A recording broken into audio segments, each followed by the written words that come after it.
സംസ്ഥാന ഭരണം പോയെങ്കിലും DMK നേതാക്കളുടെ പ്രതാപത്തിന് ഒട്ടും കുറവൊന്നിട്ടില്ല എന്ന് തെളിയിക്കുന്നതാണ് ഇവിടെ കാണുന്ന അത്യാഡംബര വാഹനങ്ങളുടെ നീണ്ട നിര.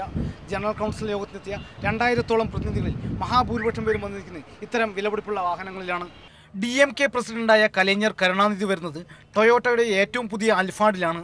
മക്കൾ അഴഗിരിയും സ്റ്റാലിനും റേഞ്ച് റോവറിലെത്തുമ്പോൾ party general secretary K Anbazhagan വോൾവോയിലാണ് സഞ്ചരിക്കുന്നത്. അതിനു താഴെയുള്ള സംസ്ഥാന നേതാക്കളും ജില്ലാ ഭാരവാഹികളുമെല്ലാം അവർക്കൊത്ത രീതിയിൽ അത്യാഡംബര വിദേശ കാറുകളിലാണ് യോഗത്തിനെത്തിയിരിക്കുന്നത്. കാറുകളുടെ വിലയിലെ വലിപ്പം പോലെ തന്നെ DMK നേതാക്കൾ ശ്രദ്ധിക്കുന്ന മറ്റൊരു കാര്യമാണ് നമ്പറുകളിലെ ആകർഷണീയത.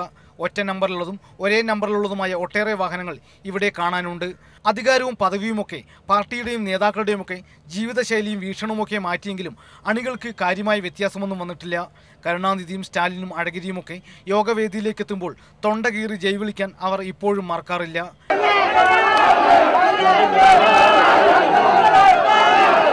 കോയമ്പത്തൂരിൽ നിന്ന് ക്യാമറാമാൻ മനോജ് പേരാമ്പ്രയോടൊപ്പം G. പ്രസാദ് കുമാർ, അമൃത ന്യൂസ്.